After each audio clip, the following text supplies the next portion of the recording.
Hello everyone and welcome back to another Gen Code video. So we are on our ninth Scratch lesson. Believe it or not, you guys are almost done with this course. And now we're just going to work on wrapping up everything we've covered, adding some finishing touches to your game, and making sure it just works like a normal functioning game would. So for today, we're going to still focus on some of the logistics. We're going to focus on adding some sound effects, adding certain variables and different things to help eventually have the user win or lose the game, not just continue on and on until the number of iterations ends. And we're going to work on implementing all of this into the video. So hopefully it's a short video, but let's get right into it. So in the previous videos, we've covered the basics of Scratch, functions, variables, loops, and all these different things. And now we're kind of narrowing down the concepts we've learned, and we're going to use that to eventually build this project. And keep in mind, you guys should be building your own games, whether it's a model of this game or just your own game in general.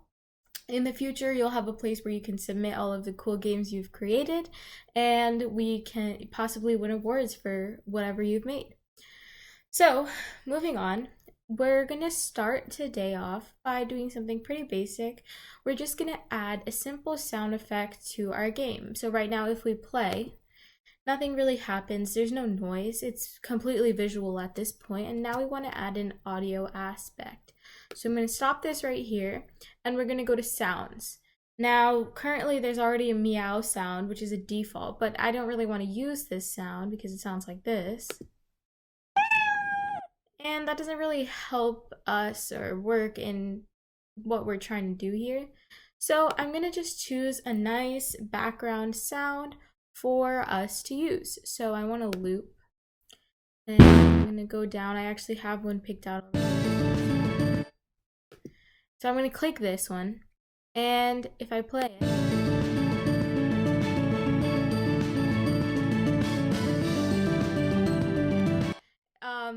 it sounds like that, but it's a little bit loud. So I'm going to click this soft arrow.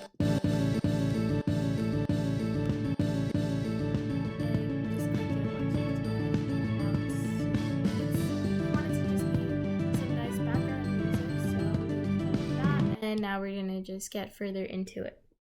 So we've added this. I'm gonna just go ahead and get rid of the meow, and now we can go back to our code. And we want to have this playing throughout the entire game. So how exactly where are we gonna go about this? Well, we go to the sounds tab on the left over here, and we can see all these different options for the sound. We can do play sound until done, start sound, stop all sounds. And so we are going to play sound until done, and we're going to put this right under the green flag clicked. So what we want to happen is when the flag is clicked, you're going to play the sound until it's done, and it's going to just go through the script and do all of the other things that are listed. So this should work, right? Let's test it out.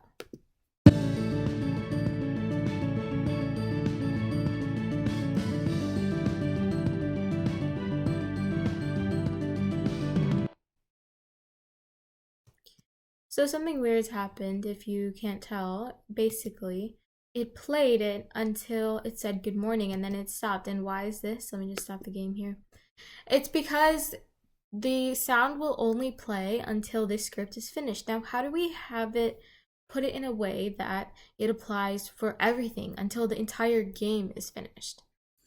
Well, we're going to have to add a new event. Now it's still going to be when green flag clicked, it's just going to be its own script. So I'm just going to separate this here for a second. I'm going to take this sound and move it to here and move this back. Okay, so when green flag clicked, play sound until done.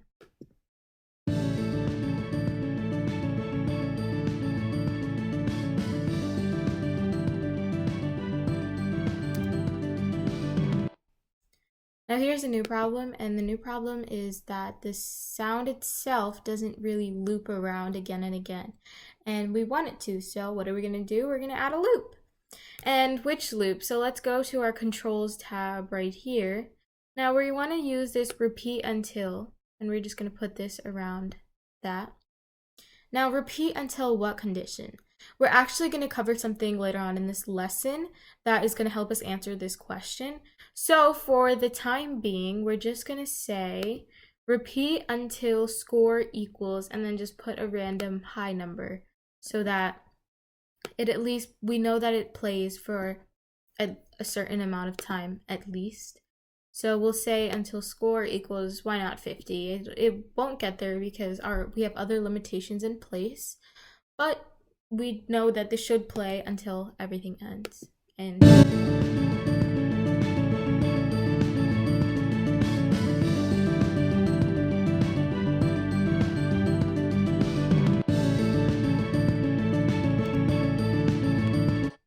so if you couldn't tell, it cut a little bit. It was a little bit choppy. There's not really much we can do to fix that because this is a visual-based programming language, but you could hear that the sounds were looping again and again after it finished one iteration. So it would keep doing that again and again until the certain condition is met. In this case, we just have score equals 50 as a placeholder. We're going to change that in a little bit, but let's move on and see what else we can do. So right now we just have a basic sound effect, and this sound effect is just background noise that's happening while we're playing our game, but we want to add another sound effect for jumping itself. And so how do we do this? Well, we're going to go to our sounds and we want to add another sound. So we're going to click here, go to effects, and I've done my fair share of research before this video, so I know what sounds I'm looking for. I'm gonna choose this water drop sound just because I think it fits for a jump. And we're gonna go back to our our code. And we're gonna put this somewhere in our code so that every time the sprite jumps, it makes this noise. Well, what better place to put it than our jump function itself? And we can actually put the sound right between the two glide blocks. So we'll say start, or we can say play sound water drop until done. And that'll go right there. And now let's try to play this and see if it works. So let's start.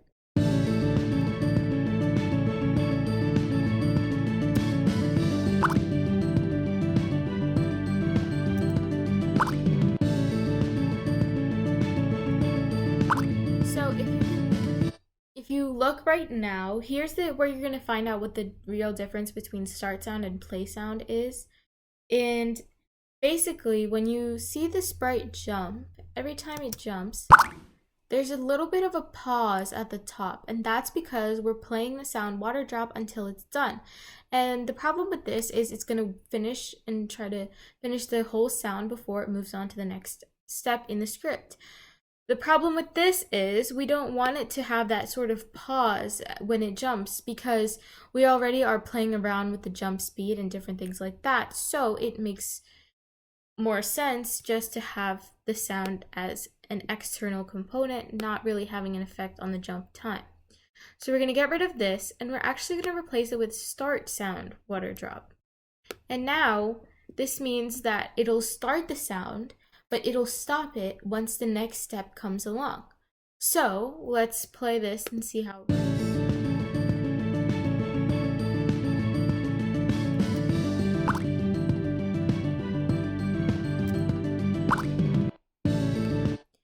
So if you saw what happened, it jumps normally now with the sound itself. And this was just to add another effect so that it's more enjoyable for the user and they can hear whenever their character jumps. So now that we've added a background noise and a start sound for a jump sound effect, what are we going to do next? Well, we actually want our game to eventually end. And how are we going to let the script know that, hey, when the sprite touches the ball, don't just leave the score the same and the game? Well, we're going to have to add something called a broadcast message.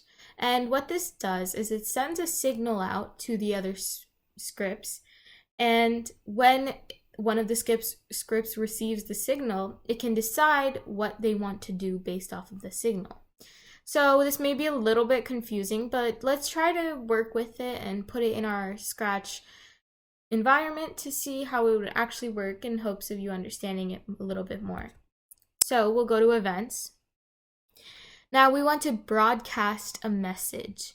So we're going to drag and drop this under the change score by 0, because what we want to happen is when the sprite is touching the ball, you don't want the sprite to ever touch the ball, but in the event that it does, you want to send out a message or a signal that, hey, the sprite is touching the ball, the game should end. So we don't really have any specific messages right now. Message 1 is an empty default message, so we're just going to stick with it. You can obviously create a new message or rename it if you want, but it doesn't really make a difference for us right now. So I'm just going to move this a little bit down. What we have is the new broadcast message. Now, what else do we want for this to happen? So we added the broadcast message. Now we have to code the part that happens when a script receives the message. So if you look at this panel over here, you see a bunch of different event tabs. There's this one in particular. It says when I receive message 1. Message 1 is the name of the message we're broadcasting. So we're going to drag and drop this over here somewhere. Let me just make some more room so that we have enough room for this part of the code. So when receive message 1, we have this put down. Well, what do we want it to do?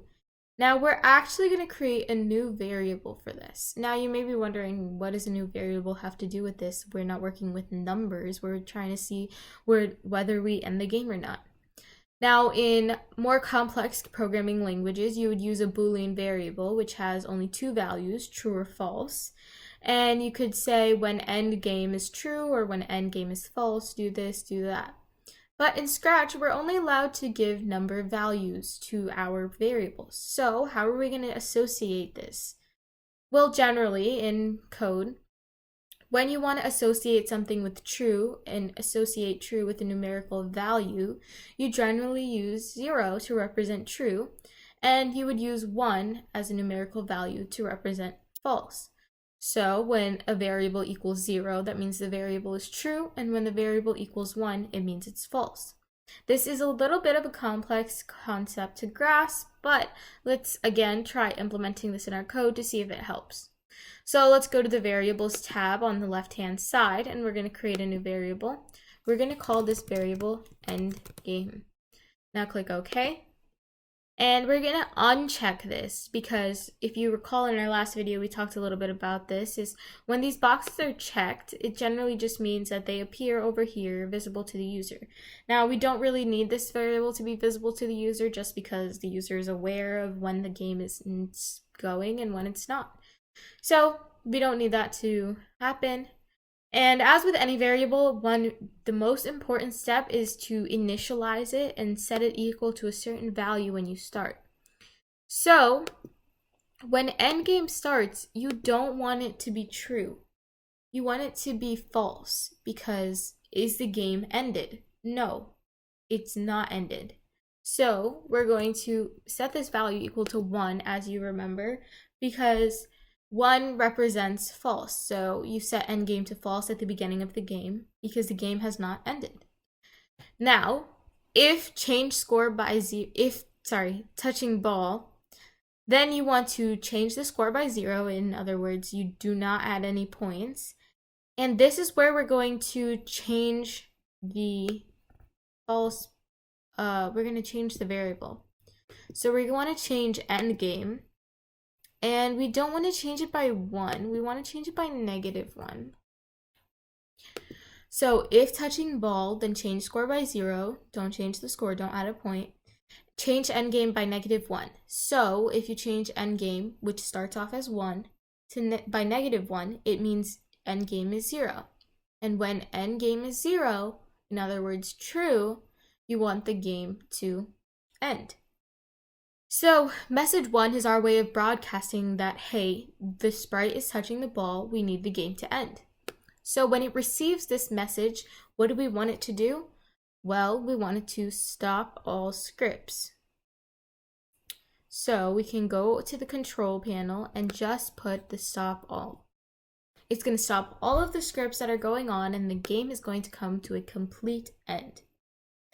And so we are going to play this to see if it actually works.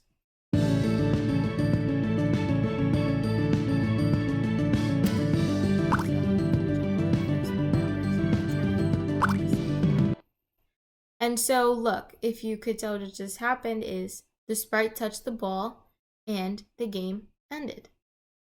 Because the sprite was touching the ball, it didn't change the score. The score is 1 from the first ball I jumped over. It changed endgame by -1, essentially changing the variable to 0, saying endgame is now 0 or true. And it sent out the message at that point, and when the message was received, it stopped all of the scripts for the ball, the cloud, and the sprite. And so now that we have all of this done, recall that we created this loop earlier that we wanted it to repeat until score equals 50. Now, because we're stopping all of the scripts, it doesn't make that big of a difference what the condition is specifically, but we're going to go ahead and just change it for efficiency purposes. So we want to repeat until what is true. Well, we don't want to actually consider the score variable. Well, actually we do, but not just the score variable. So there's 2 cases in which the game can end.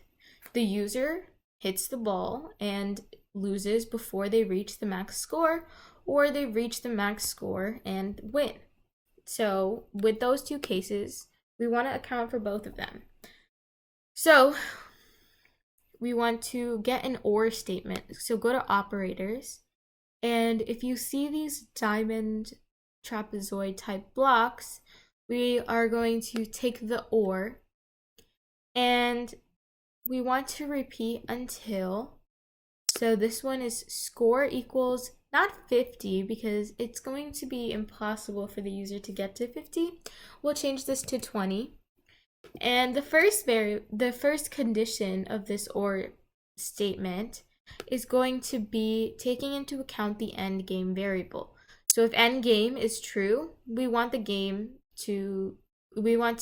ball to stop moving, and in this case we want the sound to stop playing as well. So we are going to take the variable and we're going to say endgame equals, and then not 50, but when endgame is true. And when is endgame true? Endgame is true when it equals 0. So when endgame is true, we want to stop everything, or when score is 20. And now we have this script. It's overlapping a little bit, so I'll move this over here. Okay. So now we have this. Let's test it out and see how it works now.